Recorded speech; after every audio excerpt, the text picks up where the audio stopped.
ಹತ್ತಿರವಿರು ಓ ಯೇಸುವೆ, ನಾ ನಿನ್ನನ್ನು ಬಿಟ್ಟು ಬಾಳಲಾರೆನು. ನನ್ನ ಹತ್ತಿರವಿರು ಓ ಯೇಸುವೆ, ನಾ ನಿನ್ನನ್ನು ಬಿಟ್ಟು ಬಾಳಲಾರೆನು. ಹಾಲೆಲೂಯಾ ಹಾಲೆಲೂಯಾ ಹಲ್ಲೆಲೂಯಾ ಹಾಲೆಲೂಯಾ ಹಾಲೆಲೂಯಾ ಹಲ್ಲೆಲೂಯಾ ಹಲ್ಲೆಲೂಯಾ.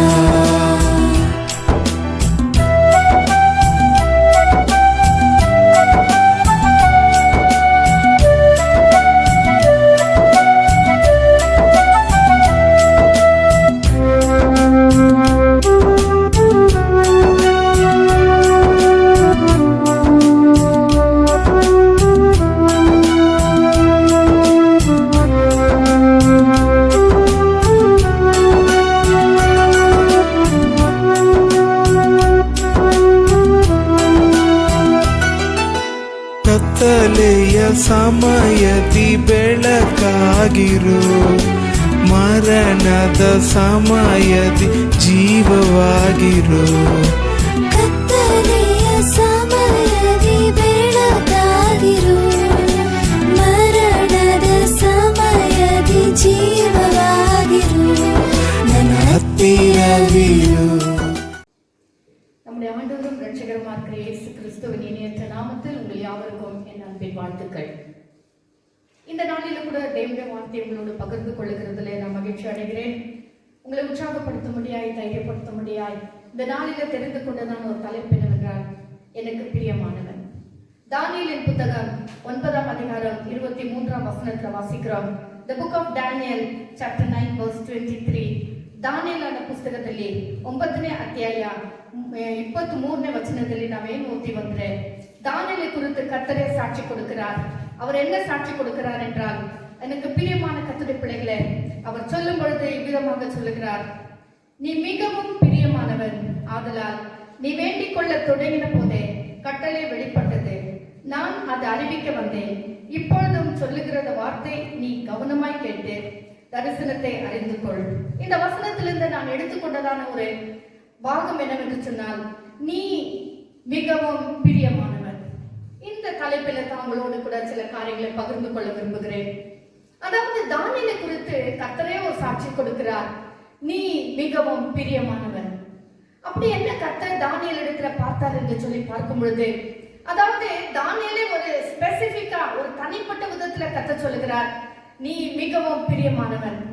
நாம் பழைய ஏற்பாட்டில் பார்க்கும் பொழுது 45 முறை பிரியமானவன் என்கிற வார்த்தை பயன்படுத்தப்பட்டிருக்கிறது.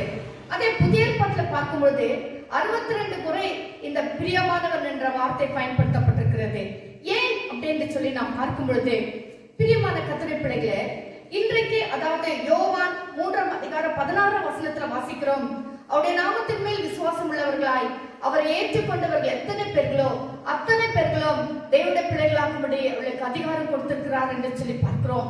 ஆம், இந்த நாட்களில கர்த்தருடைய பிள்ளைகளா இருக்கிற நம்போ அவருடைய நாமத்தின் மேல் விசுவாசம் உள்ளவர்களாய் நாம் அவரை ஏற்றுக்கொண்டிருக்கிறபடினால் அவருடைய பிள்ளைகளாகும்படி நம்ம கர்த்தர் அதிகாரத்தை கொடுத்திருக்கிறார். ஆனபடினால் தான் இன்றைக்கு நாம் கர்த்தருக்கு மிகவும் பிரியமான பிள்ளைகளாக இருக்கிறோம். நீ மிகவும் பிரியமானவன் என்று சொல்லி என்னை கேட்டுக்கொண்டு இருக்கிற அருமையான கர்த்தருடைய பிள்ளைகளை ஒவ்வொருவரையும் பார்த்து கர்த்தர் சொல்லுகிறார், என் பிள்ளையே நீ எனக்கு மிகவும் பிரியமானவன், நீ எனக்கு மிகவும் பிரியமானவள் என்று சொல்லி சொல்லுகிறார். கர்த்தருடைய பிள்ளைகளே, தானியேலுடைய வாழ்க்கையில ஏன் கர்த்தர் அமிதமாய் சொல்ல வேண்டும்? அப்பேற்பட்ட ஒரு குணாதிசயம் என்ன கர்த்தர் தானியேல் இடத்துல பார்த்தார் என்று சொல்லி நாம் பார்ப்போம் என்று சொன்னால், முதலாவதாக தானியேலின் புஸ்தகம் 1ஆம் அதிகாரம் 8ஆம் வசனத்துல ವಾಸಿக்கிறோம். ದಾನಿಯೇಲ ಪುಸ್ತಕದಲ್ಲಿ 1ನೇ ಅಧ್ಯಾಯ 8ನೇ ವಚನದಲ್ಲಿ ಓದೋದು ನೋಡಿದ್ರೆ, ಇನ್ನುமாக the book of Daniel chapter 1 verse 8 says, அவன் என்ன செய்கிறான்? தன்னை தீட்டுப்படுத்தாமல் காத்துக்கொண்டான். ராஜாவின் போஜனத்தினாலும் அவருடைய பானத்தினாலும் தன்னை தீட்டுப்படுத்தாமல் காத்துக்கொண்டான். எந்த சந்தர்ப்பத்திலும் எந்த சூழ்நிலையிலும் எப்பேற்பட்ட காரியங்கள் தனக்கு நேரிட்டாலும் அவனுக்குள்ள ஒரு தீர்மானம் எடுத்துக்கொண்டான், நான் எவ்விதத்திலும் என்னை நான் தீட்டுப்படுத்த மாட்டேன். Hallelujah. Oh, Daniel resolved not to defile himself, not to defile himself in any situation. எந்த சந்தர்ப்பத்திலும் எந்த சூழ்நிலையிலும் என்னை நான் தீட்டுப்படுத்திக் கொள்ள மாட்டேன், என்னை நான் அசூசிப்படுத்திக் கொள்ள மாட்டேன் என்று சொல்லி தானியேல் ஒரு தீர்மானத்தை எடுத்தான். அதனால ஒருவேளை எந்த விதமான விளைவுகள் வந்தாலும் சரி, என் கர்த்தருக்காக நான் ராஜாவின் போஜனத்தினாலும் ராஜாவுடைய குடிக்கிற பானத்தினாலும் என்னை நான் தீட்டுப்படுத்த மாட்டேன் என்று சொல்லி ஒரு நல்ல தீர்மானத்தை எடுத்துக்கொண்டான். ஆம் கர்த்தருடைய பிள்ளைகளே, இந்த நாட்களில கூட நம்முடைய வாழ்க்கையில நாம் எடுக்கிறதான தீர்மானங்கள், நாம் எடுக்கிறதான காரியங்கள் என்ன, நாம் எப்பேற்பட்ட வாழ்க்கை வாழ்ந்து கொண்டிருக்கிறோம், எந்த எப்படி வாழ்ந்தாலும் பரவாயில்லன்னு சொல்லி வாழ்ந்து கொண்டிருக்கிறோமா, அல்லது நான் ஒரு கர்த்தருடைய பிள்ளை, என்னை நான் தீட்டுப்படுத்த கொள்ள கூடாது என்று சொல்லி ஒரு நல்ல தீர்மானம் நம்முடைய வாழ்க்கையில காணப்படுகிறதா? தானியேலை குறித்து கர்த்தர் சொன்னாரே, நீ மிகவும் பிரியமானவன். இன்றைக்கு நம்முடைய வாழ்க்கை பார்த்து கர்த்தர் நம்மை குறித்து இப்படி ஒரு சாட்சி சொல்ல முடியுமா? நாம் அப்படி ஒரு நல்ல சாட்சி கேட்க வேண்டுமானால் நாம் கர்த்தருக்கு பரிசுத்த பிள்ளைகளாக வாழ வேண்டும். நம்மை நாமே அசூசிப்படுத்திக் கொள்ளாமல் கேட்கிற வார்த்தையினாலும் போஜனத்தினாலும் பேச்சினாலும் கிரியினாலும் செயல்களினாலே எந்த விதத்திலும் கர்த்தருக்கு சமூகத்துல நம்மை நாமே நாம் தீட்டுப்படுத்தாமல் காத்துக்கொள்ள வேண்டும். ஹல்லேலூயா. இரண்டாவதாக பார்க்கிறோம் தானியேல் 6ஆம் அதிகாரம் 10ஆம் வசனத்திலே, தானியேல புத்தகத்திலே 6ನೇ ವಚನದಲ್ಲಿ the book of Daniel chapter 6 verse 10 says, தான் முன்பு செய்து வந்தபடியே தினம் 3 வேளையும் தன் தேவனுக்கு முன்பாக முழங்காற்படிட்டு ஜெபம் பண்ணி ஸ்தோத்திரம் செலுத்தினான் அப்படின்னு பார்க்கிறோம். அருமையான கர்த்தருடைய பிள்ளைகளே, இது என்ன விஷயம் சொன்னா, தானியேல் அதாவது ராஜ்யத்தில் இருக்கிற பிரதானிகள் எல்லாரும் சேர்ந்து கொண்டு தானியேல் இடத்துல ஏதாவது ஒரு குற்றம் கண்டுபிடிக்க வேண்டும், அவனை எப்படி ஆகிலும் ஒரு குற்றவாளியாக மாற்றி அவனை ஏதாவது ஒரு சிக்கலுக்குள்ள மாற்றிவிட வேண்டும் என்று சொல்லி பிளான் பண்ணி செய்யும் பொழுது தானியேல் அதாவது அவர்கள் தேவனுக்கு விரோதமான, அதாவது ராஜாக்கு விரோதமான கிரிகளை செய்தால் அவனை சிங்கக்குபில போடுவார்கள் என்று சொல்லி ராஜா கையெழுத்திட்டு லெட்டர் எல்லாம் வந்து விட்டது. ராஜா கையெழுத்து போட்டு முத்திரை போட விட்டு விட்டான். ஆனால் தானியேல் அது தெரிந்திருந்தும் கூட அவன் தான் செபிக்கிற ஜெபத்தை விடவில்லை. தான் எப்பொழுது தினம் செபிக்கிறபடியே அவன் செபித்து வந்தான். அவன் வாழ்க்கையில் இப்படிப்பட்ட சூழ்நிலை வரும் என்று அறிந்திருந்தாலும், நாம் ஒருவேளை பிரச்சனைக்குள்ள ஆகுவேன், சிங்கத்துக்குள்ளே என்னை போடுவார்கள் என்று தெரிந்திருந்தாலும் தானியேல் எப்போ செபிக்கிறது போலவே செபித்துக் கொண்டிருந்தான். அருமையான தேவ பிள்ளைகளே, இந்த நாட்களில் நாம் எவ்விதமா இருக்கிறோம்? சூழ்நிலைகள் மாறும் போதே ஜெபத்தை விட்டு விடுகிறோமா? துக்கம் வரும் பொழுது நம்முடைய ஜெபத்தை விட்டு விடுகிறோமா? வேதனை நம்மை ஆட்கொள்ளும் பொழுது நம்முடைய ஜெபத்தை விட்டு விடுகிறோமா? அல்லது நம்முடைய ஜெப ஜீவியம் இந்த நாட்களில் எவ்விதமாய் காணப்படுகிறது? தானியேலை குறித்து சொல்லும் போது தான் முன்பு செய்து வந்தபடியே அவன் எப்பொழுது ஜெபிக்கிற வண்ணமாகவே தானியேல் ஜெபித்தான் அல்லவா? நம்முடைய வாழ்க்கையில நாம் எப்படிப்பட்டவர்களா இருக்கிறோம்? இந்த இக்கட்டான சூழ்நிலை நாட்களிலே இப்பொழுது 1.5 மாசம் 40 டேஸ் ஆகி இப்படிப்பட்ட பிரச்சனை இருக்கிறது. நம்முடைய ஜெப ஜீவியம் எப்படிப்பட்டதா இருக்கிறது? இஸ்ரவேல் ஜனங்கள் கானான் தேசத்துல பிரயாணம் பண்ணி போகிற வழியிலே வசனம் சொல்லுகிறது, வழி நிமித்தம் அவர்கள் மனம் அடிவானார்கள், வழி நிமித்தம் அவர்கள் சோர்ந்து போனார்கள். வழி கர்த்தர் பலவிதமான வழிக்குள்ளாய் கடத்தி சென்றார். சிவந்த சமுத்திரத்தை கடக்க வேண்டியதா இருந்தது, யோர்தானை கடக்க வேண்டியதா இருந்தது, அங்க உணவில்லாமல் இருந்தது, தண்ணீர் இல்லாமல் இருந்தது. இஸ்ரவேல் அதாவது எகிப்து ராஜாவுக்கு விரோதமாய் வந்தான். எத்தனை சூழ்நிலைகள் வந்தது. ஆனபடினால் அவர்கள் மனமடிவடைந்தார்கள், சோர்ந்து போனார்கள். இஸ்ரவேலின் ராஜா மோசே இடத்துல அநேக தடவை முறுமுறுத்தார்கள். அருமையான கர்த்தருடைய பிள்ளைகளே, இந்த நாட்களிலே நாம் எப்படிப்பட்டவர்களா இருக்கிறோம்? முறுமுறுக்கிறவர்களா இருக்கிறோமா? அதாவது தேவனை துக்கப்படுத்துகிற வார்த்தைகளை பேசுகிறவர்களா இருக்கிறோமா? இவ்வளோ நாள் நடத்தி வந்த தேவன் இனி ஏன் என்னை இப்படி விட்டார், ஏன் என்னை கைவிட்டார் என்று சொல்லி துக்கத்தோடு காணப்படுகிறீர்களா? அல்லது முன்பு செய்து வந்தபடியே கர்த்தருக்கு நன்றி உள்ள பிள்ளைகளா இருக்கிறோமா? ஜெபிக்கிற பிள்ளைகளா இருக்கிறோமா? தானியேல் எந்த சந்தர்ப்பத்திலும் அவன் ஜெபிக்கிற ஒருவனாக காணப்பட்டான், ஸ்தோத்திரம் செலுத்துகிற ஒருவனாக காணப்பட்டான் என்று சொல்லி பார்க்கிறோம். மூன்றாவதாக தானியேலின் புத்தகம் 9ஆம் அதிகாரம் 18ஆம் வசனம். தானியேಲಿನ ಪುಸ್ತಕದಲ್ಲಿ 9ನೇ ಅಧ್ಯಾಯ 18ನೇ ವಚನ. The book of Daniel chapter 9 verse 19 says, he was humble man. அவன் தாழ்மை உள்ளவனாக இருந்தான். அதாவது அது வசனத்துல வாசிக்கிறோம், நாங்கள் எங்கள் நீதிகளை அல்ல உம்முடைய மிகுந்த இரக்கங்களின்படியே உம்மை நம்பி வந்திருக்கிறோம், எங்கள் விண்ணப்பங்களை உமக்கு முன்பாக செலுத்துகிறோம் அப்படின்னு சொல்லுகிறார். அதாவது தேவ சமூகத்துல வரும்போது தன்னை தாழ்த்தி கொள்ளுகிறான். ஆண்டவரே, எங்கள் நீதி அல்ல கர்த்தாவே, நாங்கள் உங்க சமூகத்துல வருவதற்கு பாத்திரவான்கள் அல்ல, எங்கள் நீதியெல்லாம் அழுக்கான கந்தையா இருக்கிறது. ஆனால் உம்முடைய மிகுந்த இரக்கங்களின் படி உங்க சமூகத்துல வருகிறோம், உண்மையே நாங்கள் நாடி வருகிறோம் என்று சொல்லி இந்த இடத்துல தானியேல் ஜெபிக்கிறதை பார்க்கிறோம். முதலாவதாக Daniel was resolved not to define himself. அவன் தன்னை தீட்டுப்படுத்த மாட்டேன் என்று சொல்லி ஒரு தீர்மானத்தை எடுத்துக்கொண்டான். இரண்டாவதாக அவன் ஜெபிக்கிற ஒருவனாக இருந்தான். மூன்றாவதாக தன்னை தாழ்த்தி கொள்ளுகிற ஒருவனாக இருந்தான். ஹல்லேலூயா, ஹல்லேலூயா. இந்த மூன்று குணாதிசயங்கள் அதாவது ரொம்ப ஆழமாய் போகாதபடிக்கு மேலோட்டமாய் பார்க்கும்போது இந்த மூன்று குணாதிசயங்கள் நிமித்தமாக கர்த்தர் தானியேலை பார்த்து சொல்லுகிறார், நீ மிகவும் பிரியமானவன். ஹல்லேலூயா. இப்போ நம்ம பார்க்கிறது என்னன்னா, இந்த பிரியமான பிள்ளைகளுக்கு கர்த்தர் என்ன ஆசீர்வாதங்களை வைத்திருக்கிறார், எப்பேற்பட்ட நன்மைகளை கர்த்தர் வேதத்துல நமக்காக எழுதி வைத்திருக்கிறார் என்று பார்ப்போம் என்று சொன்னால், முதலாவதாக உபாகம புத்தகத்துல 33ஆம் அதிகாரம் 12ஆம் வசனம். The book of Deuteronomy chapter 33 verse 12. ಧರ್ಮೋಪದೇಶ ಕಾಂಡ 33ನೇ ಅಧ್ಯಾಯ 12ನೇ ವಚನ.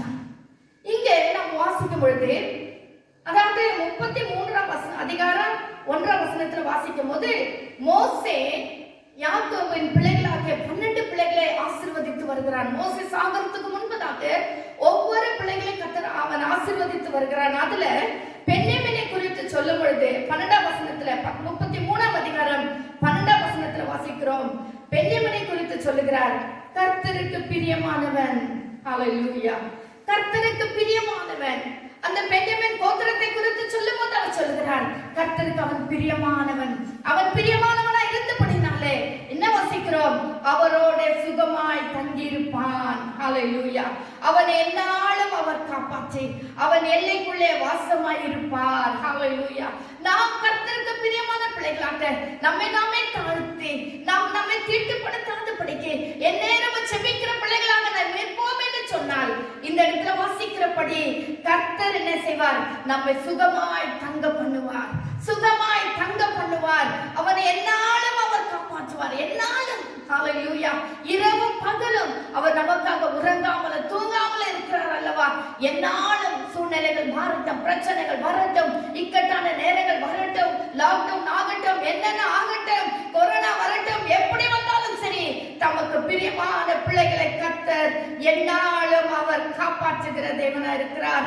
அவன் எல்லைக்குள்ளே அவர் வாசமா இருப்பார். கர்த்தருடைய பிள்ளையே, நீ தேவனுக்கு பிரியமான பிள்ளையா இருப்பான்னு சொன்னால் உன்னுடைய எல்லைகளுக்குள்ளே, ஹல்லேலூயா, உன்னுடையதான வாசஸ்தலங்களுக்குள்ளே அவர் வாசமா இருக்கிற தேவனா இருக்கிறார். அவர் அங்கே தங்கி தாமரைப்பார். அவர் உன்னோடு கூட இருக்கிறத அவர் விருப்பமா ஏற்றுக்கொள்ளுவார். அவர் மிகவும் உன்னோடு கூட இருந்து உன் வாசஸ்தலங்களுக்குள்ளே வாசமா இருந்து உன் தேவைகளை சந்தித்து உன்னை ஆசீர்வதிக்கிற தேவனா இருக்கிறார்.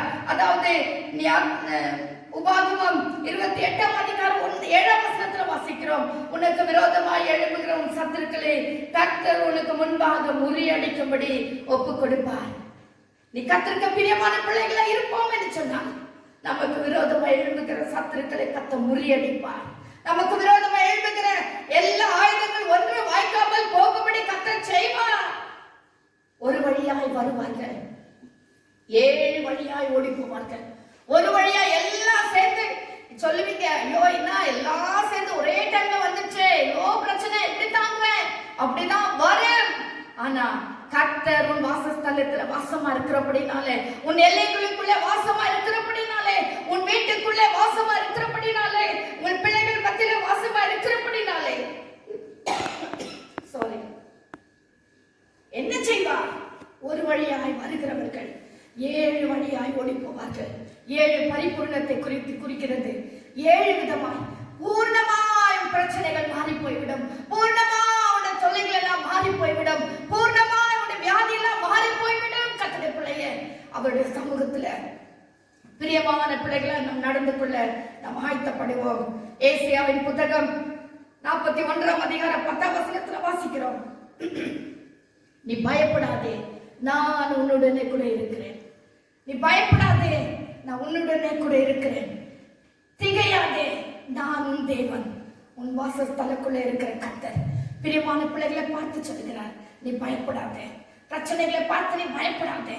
ஒருவேளை சத்துருவானவன் உன் குடும்பத்தில் அதிக பிரச்சனைகளை கொண்டு வந்து தலைவிரித்து ஆடிக்கொண்டிருக்கிற ஒரு சூழ்நிலை காணப்பட்டாலும் நீ பயப்படாதே, நான் உன்னோடு கூட இருக்கிறேன். திகையாதே, நானும் தேவன்.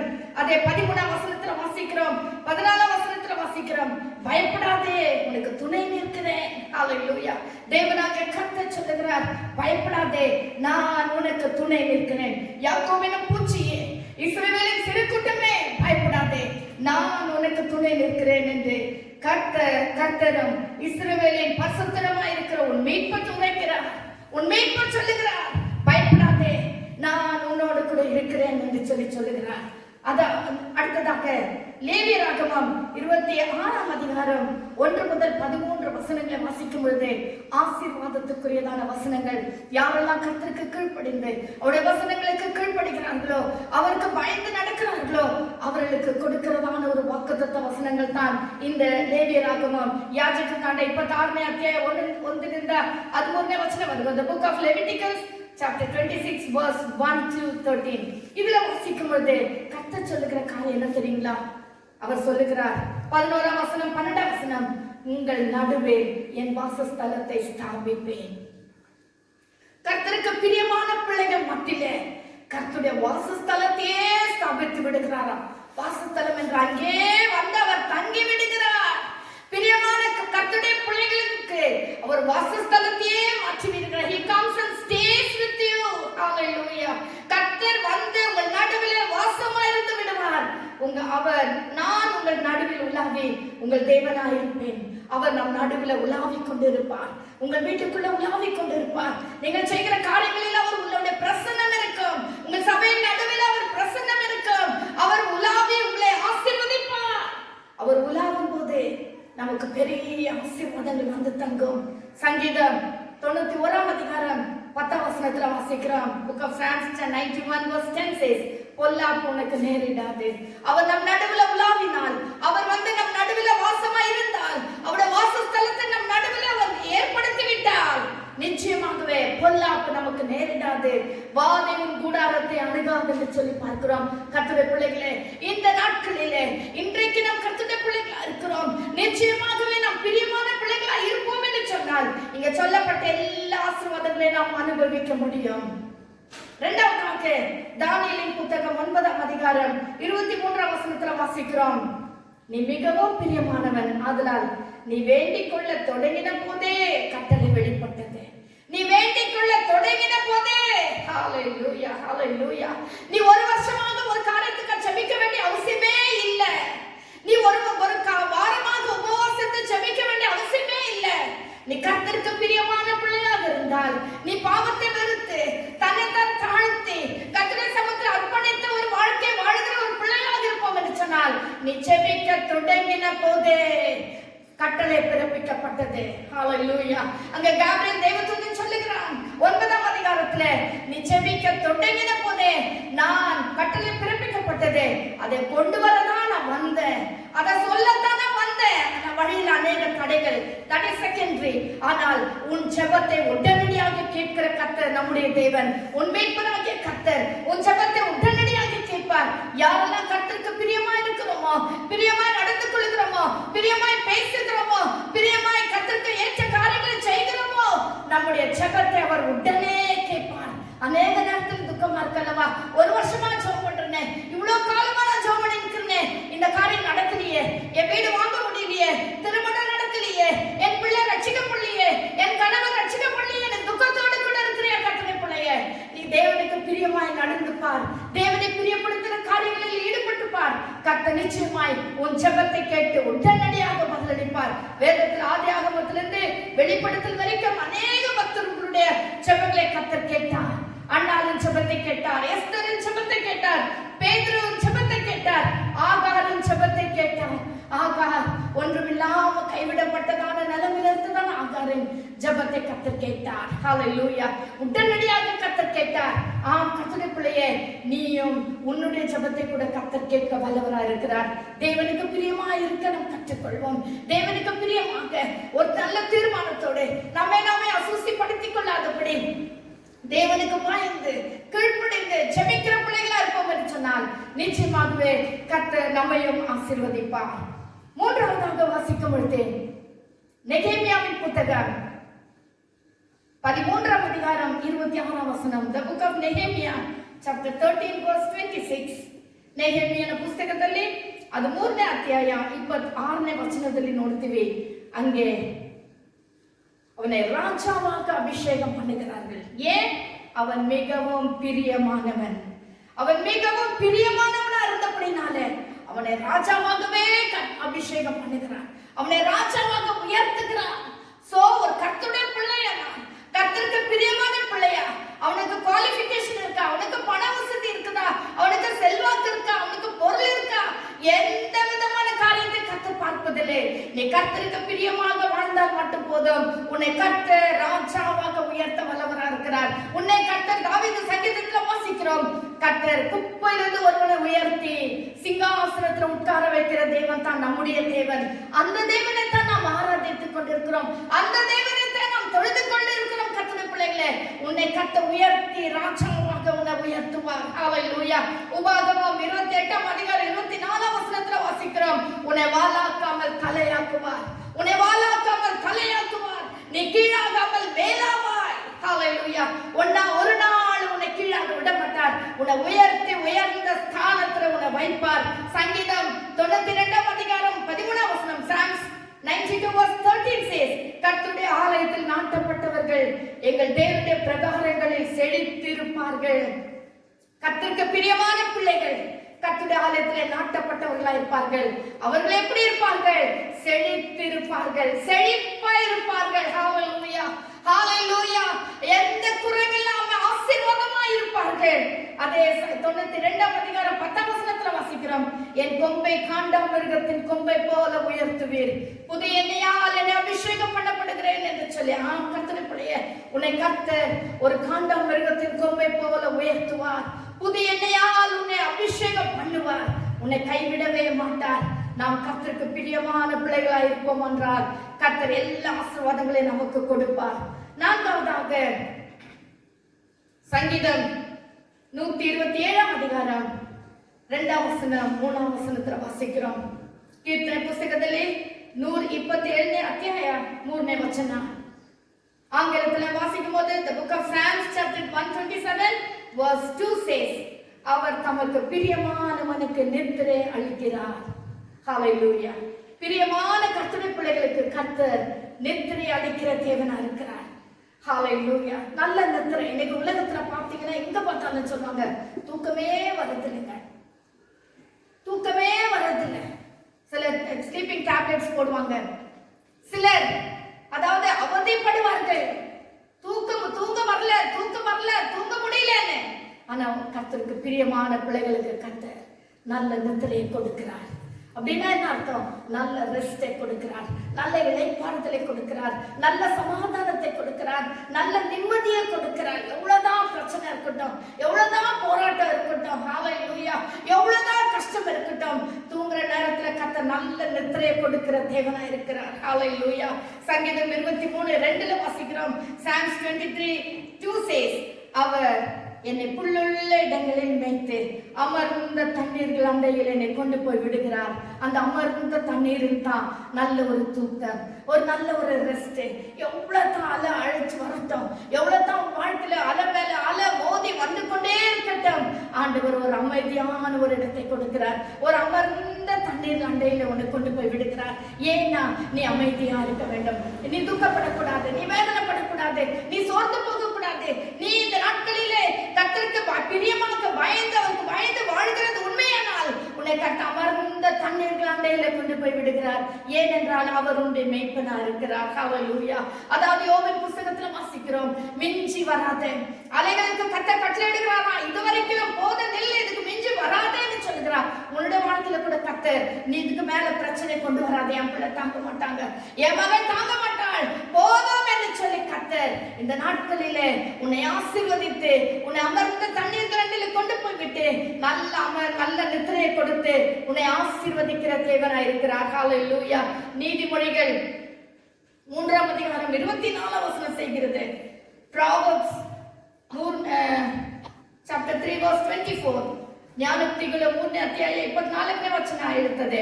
நீ படுக்கும் போதும் பயப்படாதிருப்பாய், நீ படுத்துக் கொள்ளும் போது உன் நித்திரை இன்பமாயிருக்கும். ஹல்லேலூயா, ஹல்லேலூயா, ஹல்லேலூயா. நீ தூங்கும் பொழுது உன்னுடைய நித்திரை இன்பமாயிருக்கும். ஏன்? உனக்குள்ள இருக்கிற எல்லா பாரத்தையும் அவர் மேல் வைத்து விடும்போது, உனக்குள்ள இருக்கிற எல்லா வியாகுலமும் எவ்வளவுதான் பிரச்சனை வந்தாலும், ஹல்லேலூயா, காலையில எழுந்து எப்படிதான் இந்த பிரச்சனையெல்லாம் நான் மேற்கொள்ள போறேன், எப்படிதான் இது இந்த ஆட்களை நான் சந்திக்க போறேன், எப்படிதான் என் வாழ்க்கையில நான் நடக்க போறேன் தெரியாத நீ திகைத்துக் கொண்டிருக்கும் பொழுது கூட கர்த்தர் உன் தூக்கத்தை இன்பமாக மாற்றுகிறார். ஏன்? நீ கர்த்தருக்கு பிரியமான பிள்ளையா இருக்கும் பொழுது. ஹல்லேலூயா, ஹல்லேலூயா. நல்ல நித்திரை இருக்கும் பொழுது இந்த சரீரத்தில் அநேக வியாதிகள் போய்விடும். இன்னைக்கு அநேக வியாதிகளுக்கு காரணமே தூக்க இன்மை தான். நம்ம சரியா தூங்கலன்னா தான் நம்ம சரீரத்துல நிறைய வியாதிகள் வரும்.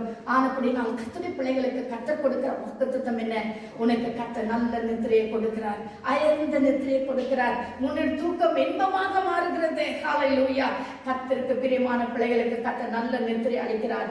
5வதாக நாம் பார்க்கும்போது ஏசாயாவின் புத்தகம் 49ஆம் அதிகாரம் 15-16 வசனங்கள். The book of Isaiah chapter 49 verse 14, 15 and 16. ಐಸಾಯನ ಪುಸ್ತಕದಲ್ಲಿ 49ನೇ ಅಧ್ಯಾಯ 15-16ನೇ ವಚನದಲ್ಲಿ ಓದ್ತೇವೆ. ஸ்திரீயானவள் தன் கற்பத்தின் பிள்ளைக்கு இறங்காமல் தன் பாலகனை மறப்பாளோ? அவர்கள் மறந்தாலும் நான் உன்னை மறப்பதில்லை. நமக்கு எல்லாருக்கும் தெரியும், ஒரு ஸ்திரீயானவள் தன் பெற்றெடுத்த பிள்ளையை எந்த காரணத்து கொண்டும் மறக்கவே மாட்டாள், மறக்கவே மாட்டாள்.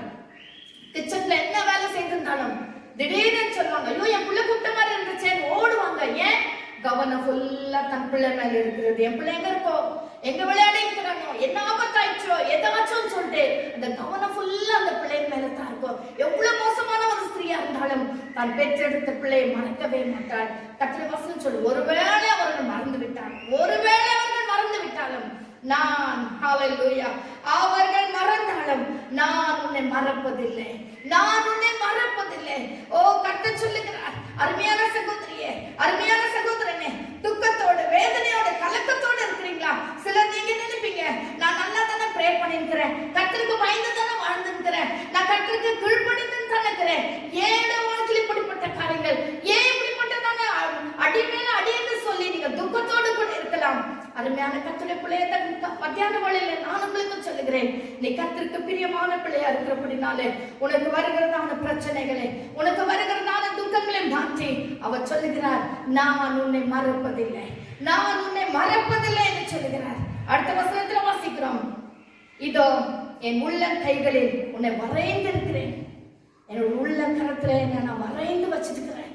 ஹல்லேலூயா. ஒருவரும் என் கரத்திலிருந்து உன்னை பறிக்க முடியாது. ஹல்லேலூயா, ஹல்லேலூயா. No one take you from my hand. ஒருவரும் என்னை உன்னை கரத்திலிருந்து உன்னை எடுத்துக்கொள்ள முடியாது. ஏன்னா என் கரத்தில் உன்னை வச்சிருக்கிறேன், என் கரத்தில் உன்னை வரைந்து வச்சிருக்கிறேன். ஆனப்படி நாள் கர்த்தருடைய பிள்ளைகளை தைரியம் அடைவோம், தைரியம் அடைவோம். தானியேலை போல கர்த்தருக்கு பிரியமாய் வாழ ஆரம்பிப்போம். பிரியமான பிள்ளைகளுக்கு வரக்கூடிய எல்லா ஆசீர்வாதங்களையும் எல்லா நன்மைகளையும் நாம் பெற்றுக்கொள்வோம். நிச்சயமாகவே கர்த்தர் நம்மை ஆசீர்வதிப்பார். உன்னத பாட்டின் புத்தகத்தில் என்ன வாசிக்கிறோம்? 2ஆம் அதிகாரம் கடைசியாக இந்த வசனத்தை வாசித்து நான் முடிக்க விரும்புகிறேன். உன்னத பாட்டின் புத்தகம் 2ஆம் அதிகாரம்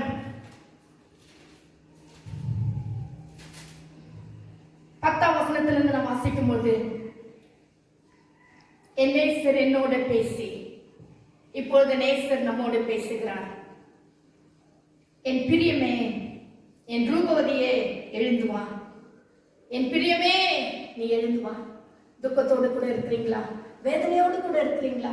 கலக்கத்தோடு கூட இருக்கிறீங்களா? நீ எழுந்து வா மகளே, நான் உன்னை ஆசீர்வதிப்பேன், நான் உன்னை உயர்த்துவேன். உன்னுடைய துக்கத்தின் நல்லத்தை விட்டுட்டு, ஹல்லேலூயா, ஹல்லேலூயா, நீ எழுந்துரு, உன் படிக்க விட்டு எழுந்துரு, நீ இருக்கிற இடத்தை விட்டு எழுந்துரு, வேதனை விட்டு எழுந்துரு, உன் கலக்கத்தை விட்டு எழுந்துரு, உன்னை குறை சொல்றதை விட்டு எழுந்துரு, உன்னை முறுமுறுப்பை விட்டு எழுந்துரு.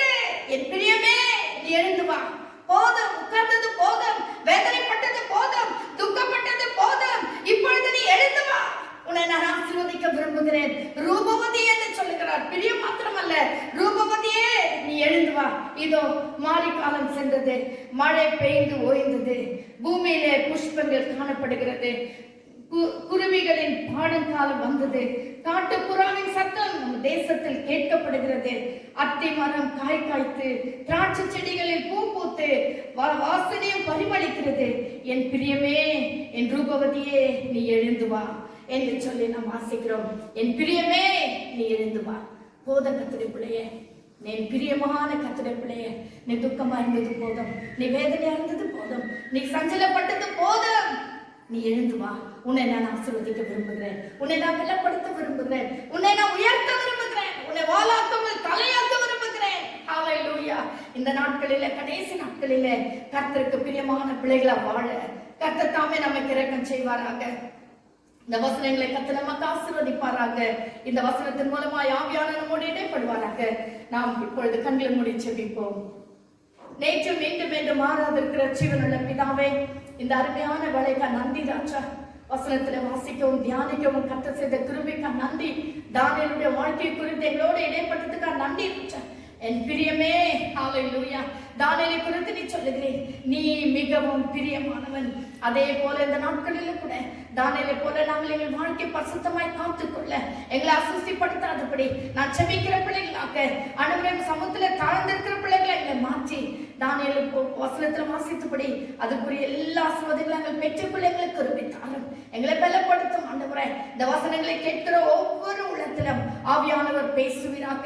யாராவது துக்கத்தோடு, யாராவது வேதனையோடு, தூக்கம் இல்லாம, ஹல்லேலூயா, வேதனையோட சஞ்சலத்தோட இரவெல்லாம் தாவீது சொல்றது போல என் தலைவி எல்லாம் தண்ணீரால் நிறைந்தது என்று சொல்லுகிறாரு. அது போல யாராகிலும் இங்கே காணப்படுவார்கள் என்று சொன்னால், யாராகிலும் துக்கத்தோடு இருப்பார்கள் என்று சொன்னால், இயேசுவின் நாமத்தில் நான் ஜெபிக்கிற இந்த வேளையில தாமே இம்முடைய அற்புதமான கரத்தை அவர்கள் மேல் நீட்டி கர்த்தாவே, மெய் சமாதானத்தை கொடுப்பீராக, நிம்மதியை கொடுப்பீராக, நல்ல நித்திரையை கொடுப்பீராக, நல்ல ஆரோக்கியத்தை கொடுப்பீராக.